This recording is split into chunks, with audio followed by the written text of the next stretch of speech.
Good afternoon. I am Kiran Bhai, Assistant Professor, Artificial Intelligence and Machine Learning Department at St. Martin's Engineering College. Today we have to going to discuss about the topic of Kubernetes in DevOps. This is the agenda. And what is the Kubernetes? What are the advantages of the Kubernetes and the Kubernetes architecture, components of the Kubernetes, and the installation of the Kubernetes. Finally, we have to discuss about the what are the objects or work nodes of the Kubernetes. So before going to the topic of the Kubernetes, let us discuss about a small introduction about the DevOps. So DevOps is a set of tools and a set of methodologies and a set of practices in which the development team and operational team work together and makes a single process. In IT industry, there are 50 more than DevOps tools are to be available. So let's see one by one. Okay, so it is a DevOps. So it is the two teams. DevOps is the two teams, that is the development plus operations. Development plus operations in which development team and operational team in which they have to be work together. They have to be work together and they have to be use a set of tools to make a single process. So some of the DevOps tools are Git, GitHub,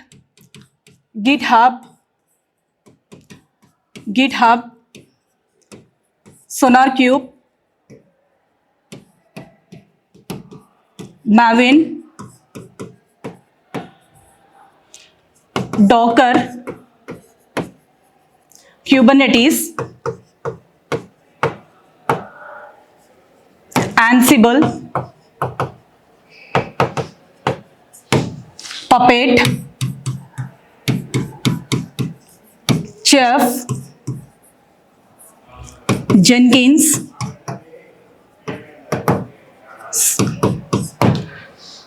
Nexus. These are the different tools, DevOps tools. Total DevOps tools are 50 plus more. So each tool is having its own purpose. Git is a SCM tool, that is a source management tool. The developers can write the code and they can be store the code into the Git. Okay, the developers need one storage, that is this website. The website name is called as a GitHub. Next to SonarQube. SonarQube is a testing tool. It is a testing tool. Whatever the developers can return the program or application, the testing tool SonarQube can test the document. And Maven, when compiling the application, the tool can be produced in one package, that is a Maven package that can be in Maven, that can be stored in the Maven software. Next one, Docker. Docker is one of the DevOps tool which is a containerization tools because the application can be stored in container. So DevOps can be used for creating the applications and enable the applications and also shipping the applications. The next one is a Kubernetes. So DevOps, Docker is having some drawbacks and disadvantages.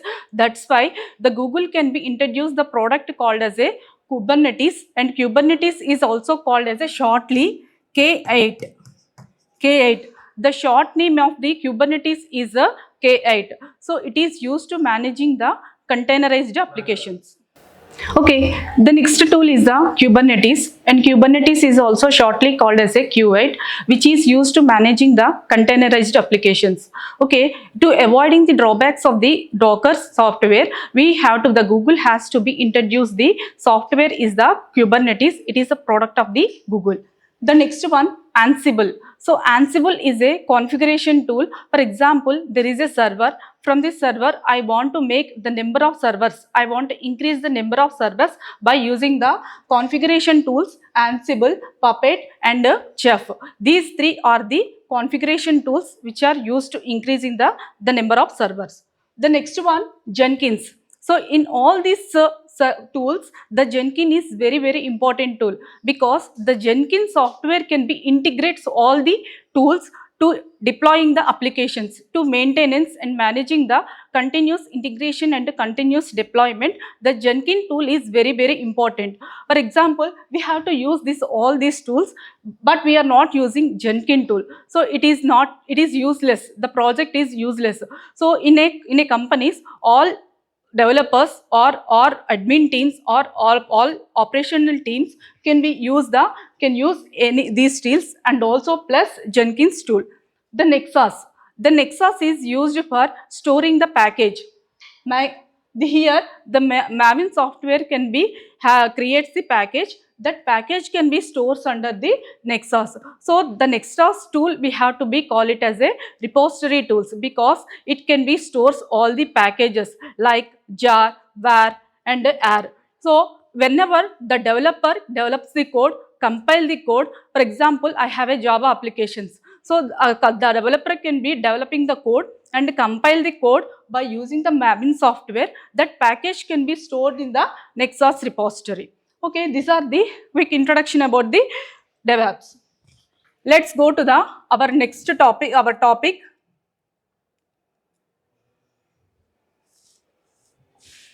Kubernetes. This is the introduction about the Kubernetes.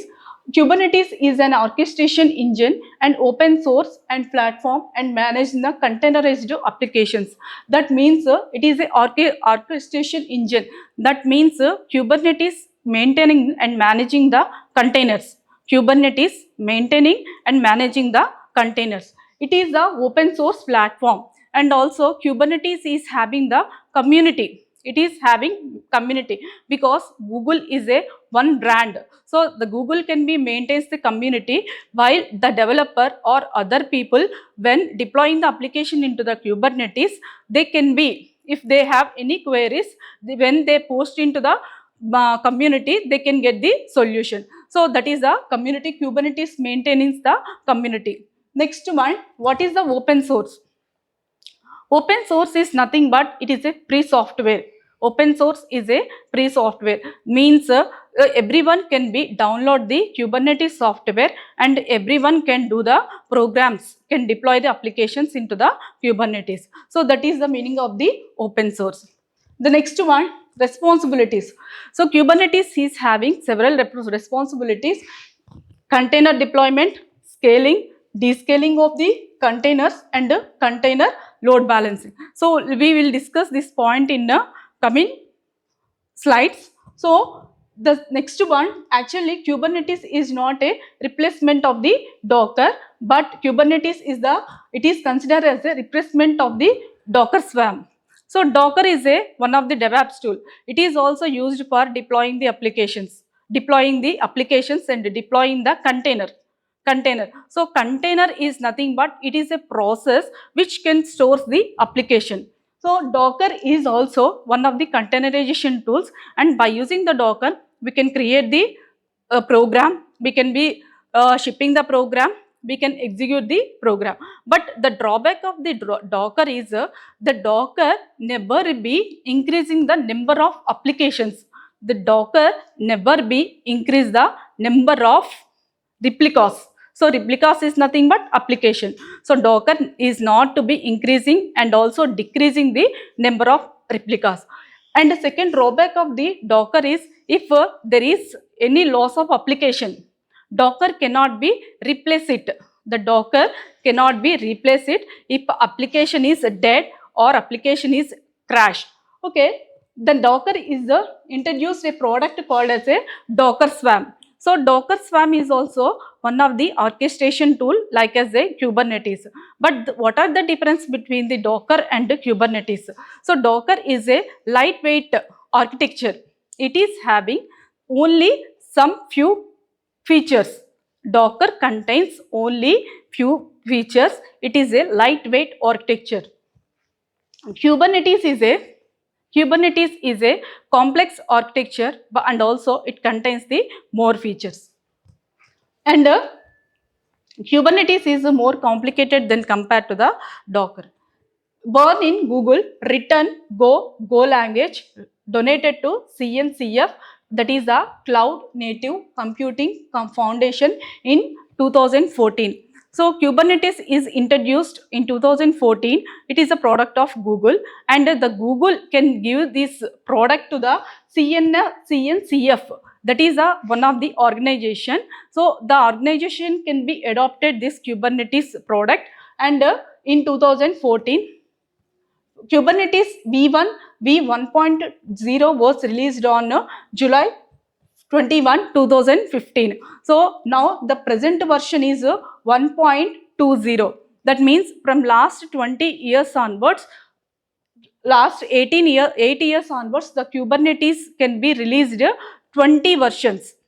First version is V. V stands for version 1.0 and V 1.20.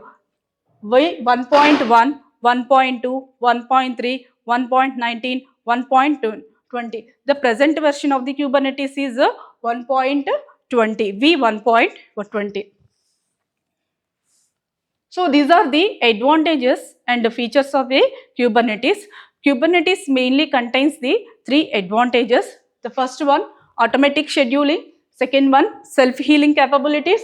Third one, automated rollbacks and rollouts. And fourth one is the horizontal scaling and load balancing. And fifth one, service discovery and load balancing. Sixth one, storage orchestration. So let's see one by one. What is a automated scheduling? Kubernetes contains one specialized component, that is a scheduler. The scheduler can be scheduled unscheduled parts. The scheduler can schedule unscheduled part. So what is a pod? So pod contains the container. The container contains the application. So Kubernetes provides advanced scheduler to launch containers on the cluster nodes. So here we will be discuss 2 points. What is a cluster? What is a node? So node is nothing but node is a server. Node is a single server and cluster is a group of servers. Cluster is a group of servers. So in a Kubernetes we have to install a single system or a group of systems. The next one, self-healing capabilities. What is rescheduling, replacing, restarting and containers which are died? What is that meaning? Self-healing capabilities. For example, application is crashed or application is rescheduled or application is died. So in that situation, the Kubernetes can be restore it and reschedule the pods. So that means if the pod is crashed, if the pod is died, the Kubernetes is recreates or reborns the application, reborns the container. So this is a wonderful component. And another one is Kubernetes is supporting automated scaling as well as manual scaling.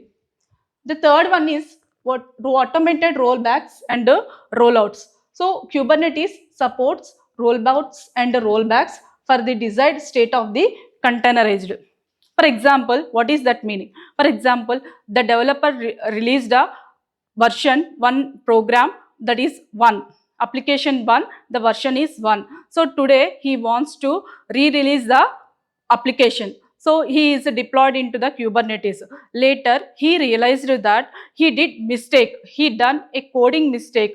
He realized that I want to be rescheduled. That is, I want to be recreate the first version of the application. It is the rollback option is also available. That means backward.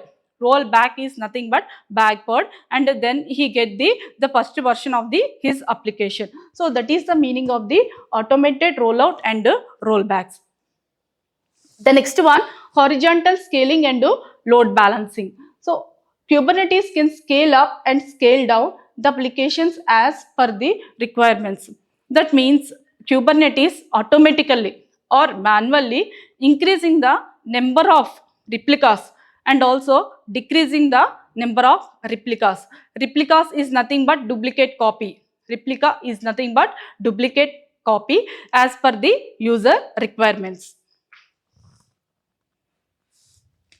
The next one, service discovery and load balancing. So what is a service recovery? The Kubernetes, while installing the Kubernetes is having one special service called as a DNS service, that is a domain name service. So DNS service can be stores all the services information. In Kubernetes, there is no need worry about the networking and communication because Kubernetes will automatically assign IP addresses to the container and a single DNS name for the set of containers that can load balance traffic inside the cluster. Containers get own IP. You can put a set of containers, a single DNS name for load balancing. What is that meaning? What is that meaning? So when create a service, Kubernetes having service, when creating the service, IP address can be generated. Automatically Kubernetes can generate one IP address for the container. So these IP addresses and services all can be stored in the DNS server. This is defaultly installed while installing the Kubernetes software. And there is, you have no need about the services, you no need to about the network. So network is failed, network is disconnected, so user cannot be take care of the networking. So everything is take care by the Kubernetes. The next one, storage orchestration. With Kubernetes, you can mount the storage system of your choice. You can either for local storage or choose a public cloud providers such as GCP or Amazon, or perhaps use a shared endpoint storage system such as NFS and ISCSI, etc. What is that meaning? Kubernetes is having two types of the storages. The first one is a local storage. The second type is the cloud provider. That means whatever we have to be deploying the application, Kubernetes can store the application itself. That is one method. Second one, if you want to store your application, in a Kubernetes, you can store into the other cloud providers like AWS nothing but Amazon Web Services, GCP, Bluegood Cloud Platform. So these are the AWS, GCP, Alibaba Cloud. These are all the cloud providers. And thus application we have to be stored in the cloud provider also. Kubernetes can be connecting to the, Kubernetes can be interacting with the cloud providers to access the applications. Okay. Otherwise, Kubernetes having external, these are the external servers, NFS, that is the network servers. If you want to store your Kubernetes data, your applications in external server, it is also possible in a NFS. Next one, this is the architecture of the Kubernetes. So the Kubernetes can be categorized into three parts. The first one is the CLI, second one is the master, third one is the worker. So this is the master, first part, second part and third part. So the first one is the user interface.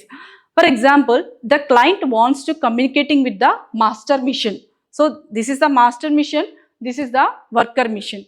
Suppose the client wants to communicating with the master mission. So they need a one user interface. So this is the software. So nowadays nobody can use the web user interface. Most of the people can be use the kubectl. Second one is the CLI. CLI is the command line interface. So example is kubectl. So what is a kubectl? Kubectl is a client software which can be installed in the system. One important note is kubectl master and slave, three are no need to sit in the same system, no need to be installing on the same system. Kubectl is one server, master is another system or server, worker is another system or server. First one, kubectl. Kubectl is the one command line interface software. It is a software. In that software, the client can be execute the Kubernetes commands. Whenever we installing the Kubernetes software, CLI kubectl software is also installed defaultly, and while loading the kubectl part, kubectl software, the Kubernetes can be creates one file that is called as a kubeconfig file. Kubernetes creates one file called kubeconfig file, and for communication between the client, that is the kubectl, and Kubernetes master. So the master mission can load whatever the kubectl file. That file should be copied into the master mission for communication between the client system and master system. Otherwise, there is no direct communication between the client system and master system. Okay, the next one, Kubernetes master. So master is do not do anything. Master is master component is not doing any work in the Kubernetes. Just it is managing the Kubernetes applications. The master mission just managing the Kubernetes applications. So master is having several components and worker is having several components. First one, API server. The master contains the four components: API server, scheduler, control manager, and etcd. Let us talk about API server. API server is nothing but API server is a front end for the Kubernetes. If the client wants to communicating with the API server, communicating with the master machine by using the API server only. API server can be stores all the information in etcd. Etcd is a database. It is a database. It can be stores the cluster information, nodes information, service information, network information. Everything can be available on the etcd. Scheduler can schedule the unscheduled pods. The next one, the controller. The different types of the controllers are to be there in the master machine. The next one, pod. Pod. What is a pod? Pod is a building block. It is a running process, and a pod contains the number of containers. One pod contains one container or the multiple containers. Docker. So Docker is a common runtime for master machine and also worker machine, and worker is also called as a minion. Actual Kubernetes application can be run on the worker machine.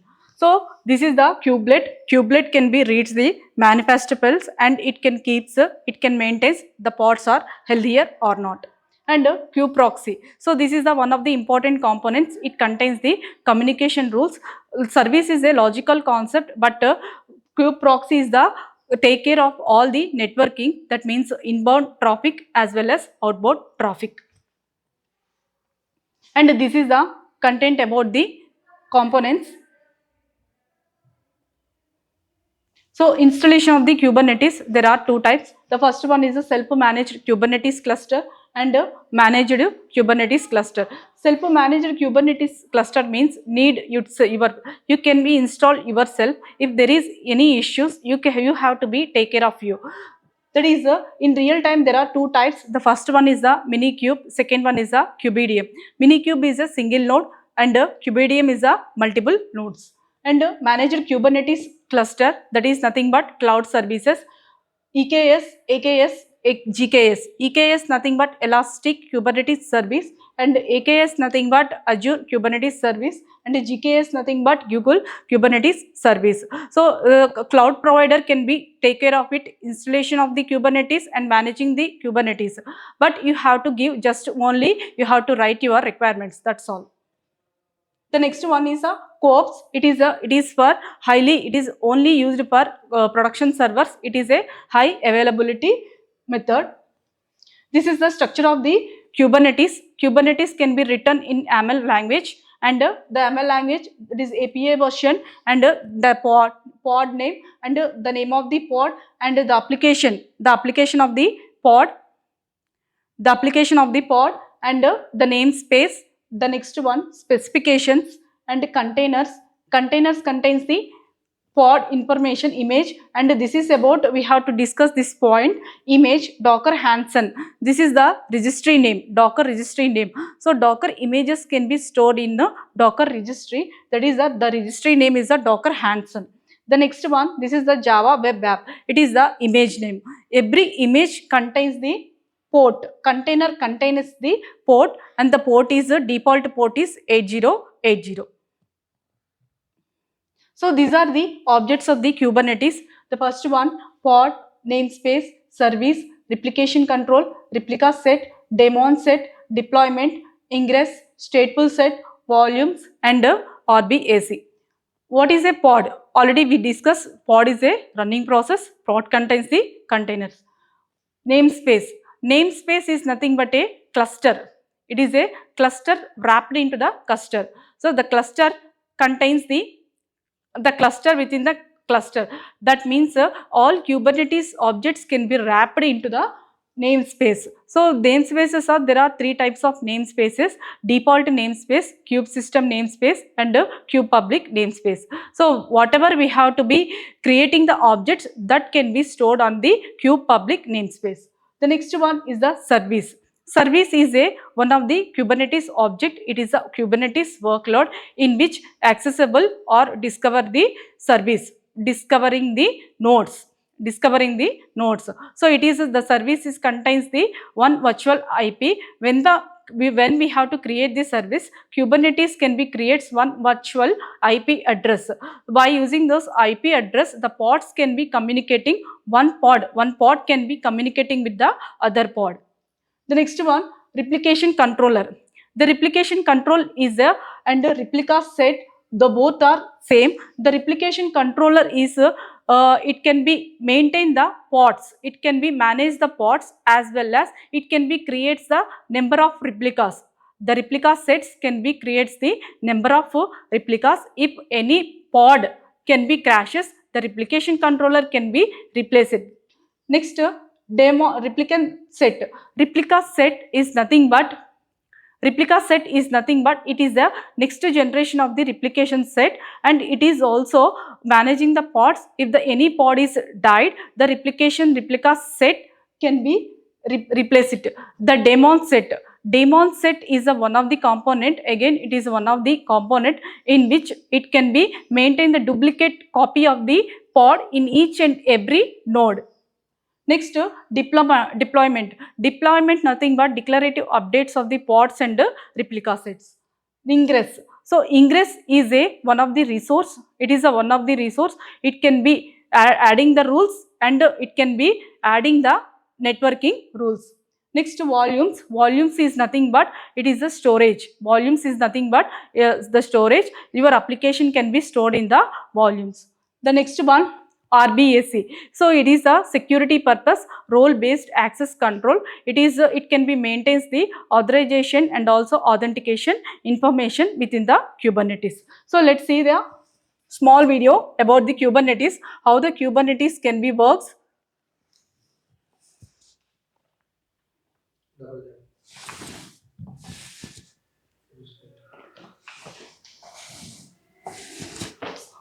Okay, this is the Kubernetes organization having the lots amount of the data. Thus they can be managing in the different containers. These are the containers, and this is the container 1, container 2, container 3, container 4. So containers never be creating the replicas. That's why the containers, the Google has to be introduced the product called as a Kubernetes.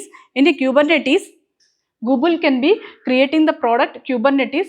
Kubernetes is maintaining and managing the containers. So the Google, it is a product of the Google. It can be managing the orchestration. It is a Kubernetes is the orchestration engine, and Kubernetes is managing all the containers in a node and also cluster. So node is a single sister, and a cluster is a group of systems. So there are to be several vendors are to be there for the Kubernetes. So let's see, this is the pod, one of the component of the Kubernetes.